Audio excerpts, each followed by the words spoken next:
Hello friends, welcome to కీర్తి వంటిల్లు. ఈరోజు recipe వచ్చేసి పుట్నాల పప్పుతో కారం చుట్టలు ఎలా తయారు చేసుకోవాలో చూపిస్తాను. ముందుగా కొలత కోసము ఏదైనా ఒక కప్పు తీసుకొని దానికి నిండుగా పుట్నాల పప్పును తీసుకోవాలి.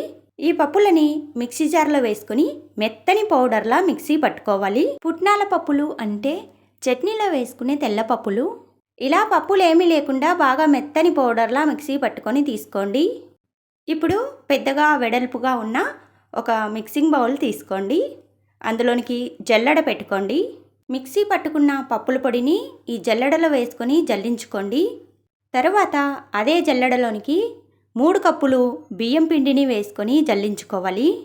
1 కప్పు పుట్నాల పప్పు తీసుకుంటే అదే కప్పుతో 3 కప్పులు బియ్యం పిండి వేసుకోండి. కారం చుట్టలు గుల్లగా కరకరలాడుతూ చాలా రుచిగా వస్తాయి. పిండిని ఖచ్చితంగా జల్లించుకొని తీసుకోండి. పిండిని ఇలా జల్లించుకున్న తర్వాత ఒకసారి బాగా కలుపుకోండి.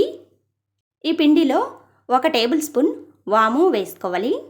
ఇలా వాము వేసుకొని చేసుకుంటే కారాలు ఎన్ని తిన్నా కూడా కడుపు నొప్పి రాకుండా ఉంటుంది.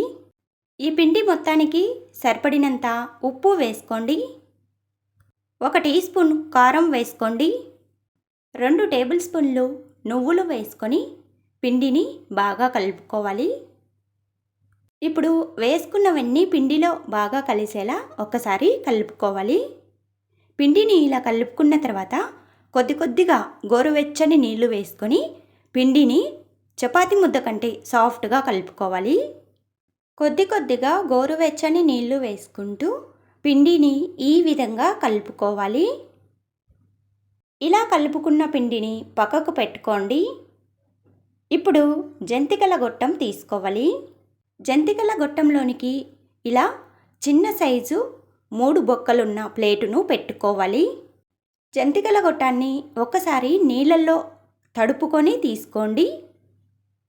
కలిపి పెట్టుకున్న పిండిని జంతికల గొట్టంలోనికి నిండుగా కాకుండా కొద్దిగా తక్కువ చేసుకొని పెట్టుకోండి. ఇప్పుడు స్టవ్ ఆన్ చేసుకొని డీప్ ఫ్రైకి సరిపడినంత నూనెని కడాయిలో వేసుకొని స్టవ్ పై పెట్టుకొని వేడి చేసుకోండి. నూనె మీడియం హీట్ అయిన తర్వాత నూనెలో కారం చుట్టలని ఒత్తుకోవాలి.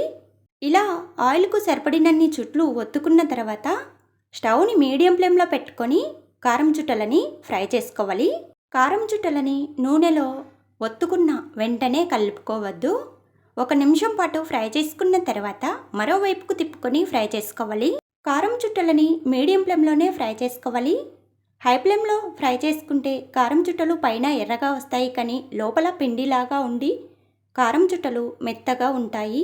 2 వైపులకు తిప్పుకుంటూ వీటిని మంచి గోల్డెన్ కలర్ వచ్చేంత వరకు కూడా బాగా ఫ్రై చేసుకోవాలి. కారాలు బాగా ఫ్రై అయితే నూనెలో బబుల్స్ రావడం స్లోగా తగ్గుతుంది. ఇలా వచ్చేంత వరకు కూడా బాగా ఫ్రై చేసుకొని వీటిని ఒక ప్లేట్లోకి తీసుకోవాలి. ఇలా అన్ని కారం చుట్టలు చేసుకున్న తర్వాత మీకు చూపిస్తున్నాను. కారం చుట్టలని ఇలా చేసి పెట్టారంటే అలా తింటూనే ఉంటారు. అంత రుచిగా ఉంటాయి. తప్పకుండా ట్రై చేసి చూడండి. Thanks for watching.